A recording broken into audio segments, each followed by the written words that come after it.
BRS party అధిష్టానం కల్వకుంట్ల కవిత గారి మీద సస్పెన్షన్ వేటు వేసింది. అయితే ప్రధానంగా చాలామంది ఆంధ్రప్రదేశ్ రాష్ట్ర రాజకీయాల్లో జగన్మోహన్ రెడ్డి గారి కుటుంబానికి కూడా ఇలాంటి సిచ్యువేషన్ ఎదురైంది. అయితే షర్మిల గారి నుంచి ఇంట్లోనే ఇలాంటి వ్యతిరేకత మొదలై ఆవిడని కూడా ఆ పార్టీ నుంచి సస్పెండ్ చేయడం జరిగింది. ప్రధానంగా ఇంట్లోనే ఎందుకు ఇలాంటి కుటుంబానికి సంబంధించి ఎందుకు ఈ వ్యతిరేకత పార్టీల వరకు వచ్చి ఇట్లా రెండు వర్గాలుగా చీడిపోతుందనే అంశం గురించి మనకు కొంచెంగా వివరించడానికి ప్రముఖ పొలిటికల్ అనలిస్ట్ కేఎస్ ప్రసాద్ గారు ఉన్నారు. ఆయనతో మాట్లాడదాం.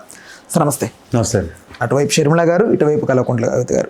సో వీళ్ళిద్దరూ రెండు పందాలుగా ఇట్లా డివైడ్ అయిపోవడానికి అసలు ఏంటి సార్ వాళ్ళ మోటివ్ ఏంటి? అసలు నెక్స్ట్ పార్టీకి ఎలా వీళ్ళు డ్యామేజ్ క్రియేట్ చేస్తారు ఏంటి? పార్టీ ఇలా ఎంటర్టైన్ చేయడమే ఇప్పటిదాకా అది చేసిన పెద్ద తప్పు. ఫస్ట్ థింగ్ ఏంటంటే కవిత అనే ఒక క్యారెక్టర్ ఇక్కడ తెలంగాణ ఉద్యమ నేపథ్యంలో సంస్కృతి సాంప్రదాయాలను పరిరక్షించడానికి జాగృతి అనే ఒక వ్యవస్థ స్థాపించింది. It is not at all with a political motto. అది చెప్పాలంటే క్షేత్రస్థాయిలో చాలా గ్రాస్ రూట్ లెవెల్లో చాలా అడ్వాంటేజ్ క్రియేట్ చేసింది. అండ్ పార్టీని అనే దానికన్నా టీఆర్ఎస్ పార్టీకి ఆ రోజు ఉద్యమ నేపథ్యం ఏదైతే ఉందో నీళ్లు నిధులు నియామకాలు అన్న దగ్గర కల్చర్ కూడా ప్రభావితం చేస్తుంది మన రాష్ట్ర కాంక్షను నెరవేర్చడానికి అన్నది తెలంగాణ జాగృతి జస్టిఫై చేసింది ఆ టైంలో. ఎందుకంటే బతుకమ్మ అయితే ఇక్కడ సాంప్రదాయాల విషయంలోనూ వాటిలన్నింటిలోనూ తర్వాత ఒక జాతర అవుతుంది. ఆ జాతరకి జాతీయ స్థాయి గుర్తింపు తీసుకురావడానికి మేడారం జాతరకి. సో ఇవన్నీ ఖచ్చితంగా ఆవిడ ప్రభావంతో అంటే జాగృతి అంటే మన సంస్కృతి మీద ఆవిడ ఇచ్చిన కన్సర్న్తో ఇట్ హాస్ గాట్.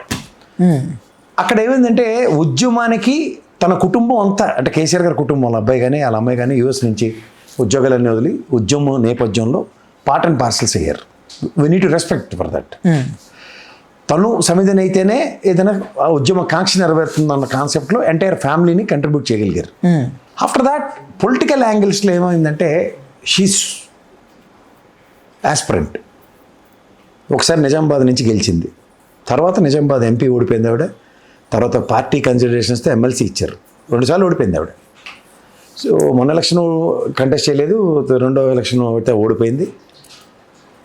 ఈ ప్రాస్పెక్ట్లో ఎప్పుడైతే బీఆర్ఎస్ పార్టీలో చాలామంది నాయకుల్ని వాళ్ళ ఎదుగుదలని చూసింది, వాళ్ళ దిగుడు దస్తతనం కూడా చూసింది. అండ్ కమిట్మెంట్తో పార్టీ కోసం పనిచేసిన వాళ్ళకి ఇచ్చే స్థానాల కన్నా కుటుంబానికి పెద్దపీట వేస్తున్నాం అన్న అపవాదు కూడా ఎక్కువ మోసింది. సో ఇదంతా ఒక ఎత్తి అయితే అసలు కవిత అనే యాంగిల్ ఎప్పుడైతే మారిందంటే లిక్కర్ స్కామ్లో చాలామంది ఒక దీనిగా మాట్లాడేస్తున్నారు. అంటే ఎలా పడితే అలా జాగ్రత్తగా గమనిస్తే దాని క్రెడెన్షియల్స్ మీరు ఒకసారి లిక్కర్ స్కామ్ చూసుకోండి. ఒకటి మాగుంట శ్రీనివాసరెడ్డి ఆంధ్రప్రదేశ్ నుంచి ఎంపీ, ఈవిడ మాజీ ఎంపీ స్థాయిలో ఈవిడ కవిత, వీళ్ళిద్దరి మీద అపవాదులు వచ్చాయి తప్ప అక్కడ వైఎస్ఆర్సీపీ పార్టీని కానీ జగన్మోహన్ రెడ్డిని కానీ ఎవరు అపవాదులు చేయలేదు, ఈడీ కానీ సిబిఐ. అండ్ తెలంగాణ గవర్నమెంట్లో కేసీఆర్ని కానీ బీఆర్ఎస్ గవర్నమెంట్ని కానీ ఎవరు బ్లేమ్ చేయలేదు. ఈ క్రిటికాలిటీని మీరు అబ్జర్వ్ చేస్తే ఇండివిజువల్గా వీళ్ళు చేసిన కోతిపెత్తనం బుర్ర తక్కువ పని.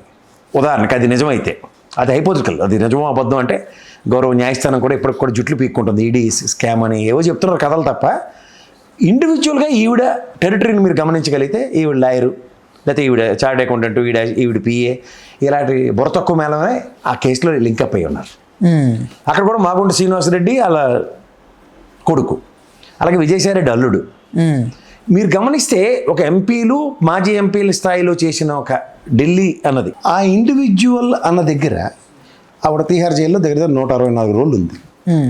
ఈ 164 రోజుల ప్రస్థానంలో కుటుంబ పరంగా కేటీఆర్ కానీ హరీష్ రావు కానీ చేసిన పని లాయర్లను కోఆర్డినేట్ చేయడం and they did their business. ఈ బ్లేమ్తో మీరు నమ్మరు, డైరెక్ట్గా 8 స్థానాలు బీజేపీ గెలిచింది. బీఆర్ఎస్ చరిత్రలో ఉద్యమ నేపథ్యంలో పార్లమెంట్ రిప్రజెంటేషన్ లేకుండా ఎప్పుడు లేదు. 2 ఎంపీలతో రాష్ట్రం సాధించిన ఘనతని తృణప్రాయంగా పోగొట్టుకుంది. ఇది గమనించగలిగితే ఒక వ్యక్తి చేసే కోతి పనికి పార్టీకి ఎలా అట్రిబ్యూట్ అవుతుందో అంత గమనించండి. అక్కడ బీజేపీ లాంటి పార్టీ ఎలాంటి అడ్వాంటేజ్ తీసుకుంది? లిక్కర్ కేసులో కవిత మీద పార్టీ మీద యాక్షన్ తీసుకోలేదు అన్న దగ్గర అన్న అడ్వాంటేజ్ వీళ్ళు క్రియేట్ చేసుకుంటూ గమ్మునున్నామని చెప్పి ఎమ్మెల్యే ఎలక్షన్స్ గురించి మాట్లాడి ఎంపీ ఎలక్షన్స్ జాక్పాట్ కొట్టారు వాళ్ళు, ఉనికి లేని వాళ్ళు. ఇక్కడ మీరు గమనిస్తే ఎవరి నోట్లోంచి రాని మాట బీజేపీలో విలీనం చేసేస్తారన్నది కూడా మాట్లాడింది కవిత. దెయ్యాలు తొక్క తోటకూర నాన్న గొప్పోడు అన్న విషయం మాట్లాడుతూ దెయ్యాలనుకుంటూ మాట్లాడింది. ఎవరి గురించి ఇటు తిప్పటి లాస్ట్కి ఆ డైలీ సీరియల్లో రివీల్ చేసినట్టు హరీష్ రావుని అండ్ సంతోష్రావు గురించి మాట్లాడింది. అసలు ఆవిడ ఫస్ట్ ఎక్స్పెరిమెంట్లో జగదీశ్వర్ రెడ్డి గారి గురించి మాట్లాడింది. మీరు గమనిస్తేనండి ఒక ఇంటర్నల్ క్రిటికాలిటీ ఉంటుంది. జగదీష్ రెడ్డి గారు కానీ, హరీష్ రావు కానీ అండ్ సంతోష్రావు ముగ్గురు కేసీఆర్ గారి టెరిటరీ అంటాం. జగదీష్ రెడ్డి గారు అత్యంత ఆత్ముడు, మంచి మిత్రుడు ఆయనకి. రేపు పొద్దున ఏమైనా ఒక క్రిటికాలిటీ పీక మీదకి వచ్చినా మన పిల్లే కదరా ఊరుకునే అంత సామర్థ్యం ఉన్న వ్యక్తి అతను. అంత మంచి మనిషి జగదీష్ రెడ్డి. హరీష్ రావు అంటే కవిత చిన్నప్పుడు చేసిన కోతి పని హరీష్ రావుకి ఎంత నెత్తి వచ్చిందో అందరికీ తెలుసు. అది ఈవిడ వల్ల అచ్చాని పచ్చపోసు కబుర్లు చెప్పినా అసలు విషయం హరీష్ రావు గారికి తెలిసినట్టు ఇంకెవరికి తెలియదు. ఆయన కాబట్టి కడుపులో పెట్టుకున్నాడు. మూడో పాయింట్ ఏంటంటే ఈ సంతోష్ అనే వ్యక్తి ఎవరైతే ఎంపీ అయ్యారో ఈయన అత్యంత సన్నిహితుడు. వీళ్ళిద్దరూ ఒక అన్నా చెల్లి చేయలేని పనులు కూడా ఆయన చేస్తాడు కేసీఆర్ గారికి. అంత క్లోజ్ క్లస్టర్స్ వాళ్ళు.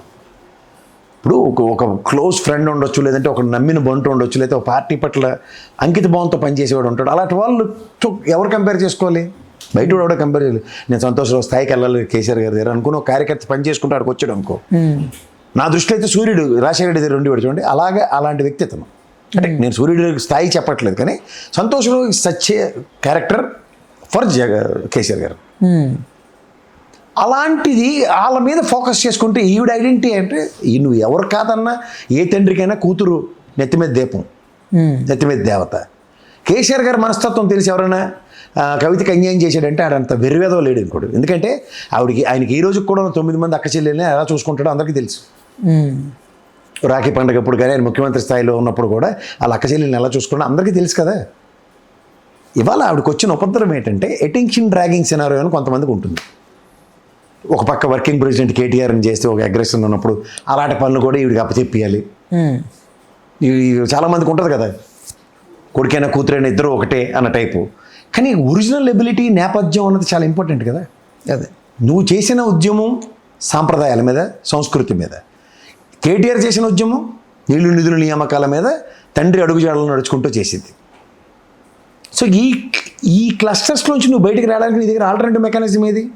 రాజకీయ క్షేత్రంలో నువ్వు కంటిన్యూస్గా 24/7 you need to prove your track. ఉదాహరణ కేసీఆర్ కానీ, కేటీఆర్, హరీష్ రావు ముగ్గురిది ఓటమిరిగిన నాయకులు. నువ్వు 2 సార్లు ఎత్తిపోతల పథకం, మళ్ళీ పార్టీ దారిదర్శలతో ఎమ్మెల్సీ. సో ఇక్కడ నీకు ఐడెంటిటీ క్రైసిస్ మీకుండి ఐడెంటిటీ క్రైసిస్ని ఓవర్కమ్ చేయడానికి అందరినీ బ్లేమ్ చేసుకుంటూ వెళ్తానంటే అది పార్టీ ఒక కోణంలో జగదీశ్వర్ రెడ్డి గారి దగ్గరే మొక్కే వంగది మోనే వంగన అన్న పరిస్థితి తీసుకొచ్చారు. ఉత్తరం యూఎస్ నుంచి రాసి అది బయటికి రివీల్ చేసి ఆ పెంట ఈసరకల జగదీశ్వర్ రెడ్డి గురించి మాట్లాడి తర్వాత ఈసరకలు ఇప్పుడు డైరెక్ట్ అటాక్. ఇవి ఎడితి పడితిప్పి నీకు కుటుంబంలో నీకు శాతనైతే లోపల తెలుసుకో మీ నాన్నతో. బయటకు వచ్చి ప్రజాబావుళ్ళు ఏంది పనికి మాల పనులు. అక్కడ రాజ్ థాకరే ఉన్నాడు, ఉద్ధవ్ థాకరే తీసుకొచ్చి లాస్ట్కి ఇచ్చింది ఎవరు? బాల్ థాకరే గారికి ఇచ్చారు. వాళ్ళ నాన్నకి ఎవరు నచ్చినోడికి ఇచ్చాడు. ఇక్కడ స్టాలిన్ ఉన్నాడు, ఆయనకైనా పెద్ద ఆయన ఆలగిరి ఉన్నాడు, వీళ్ళందరూ ఉన్నారు. ఎవరికి ఇచ్చారు? వాళ్ళ నాన్న కరుణానిధి గారు స్టాలిన్ గారికి ఇచ్చారు రాజకీయ వారసత్వం. ఓ ప్రాంతీయ పార్టీలో వాళ్ళకి డిస్కషన్స్ ఉంటాయి. ఎందుకు మీకు అనవసరం ఆవేశాలు? అతి దగ్గరలో కాంగ్రెస్లో జాయిన్ అయినా ఆశ్చర్యపడినా, లేదా పొరపాటున కనుక ఏదైనా పార్టీ పెట్టిందంటే ఖచ్చితంగా షర్మిల పార్ట్ 2. ఫస్ట్ థింగ్ ఇక్కడ పొలిటికల్ వ్యాక్యూమ్ లేదు. వీళ్ళు చేసి కోతి పనుల వలన లేని బీజేపీకి ఐడెంటిటీ క్రియేట్ చేస్తున్నారు. ఇది దౌర్భాగ్యం అంటారు. ఇక్కడ ఫస్ట్ థింగ్ ఏంటంటే ఒక పార్టీ ఒక అధినాయకుడికి కష్టం వచ్చినప్పుడు నేనైతే ఫస్ట్ ఎలా అనుకున్నానంటే ఐ వాజ్ అజ్యూమ్డ్ ఈ అమ్మాయి ఎందుకంటే రోడ్ల మీదకి వచ్చి వాళ్ళ నాన్నగారి మీద సిబిఐ కేసులు పెడతామను, లేదంటే కంటిన్యూస్ బొంబార్డింగ్ జరుగుతుంది కాళేశ్వరం విషయం దగ్గర అన్నప్పుడు ప్రైమా ఫేస్గా ఎవరిని అటాక్ చేయాలో వాళ్ళందరినీ వదిలేసి డైరెక్ట్గా కేసీఆర్ గారిని, టీఆర్ఎస్ పార్టీని, హరీష్ రావుని ఇలాంటి వాళ్ళు మాట్లాడుతున్నప్పుడు శ్రేణులకి ఒక సమాయత్తం చేయడానికి పిలుపులాగా ఇచ్చిందేమో అనుకున్నాను నేను first. No no no no ఇది ఆల్ పర్సనల్ అండ్ పొలిటికల్ మోటోస్తో వీళ్ళు ఎస్టాబ్లిష్ చేసుకోవడానికి ఒక కొన్ని సర్కమాస్టెన్షియల్ సిచ్యువేషన్స్ని ఎవ్వడు అవునన్నా కాదన్నా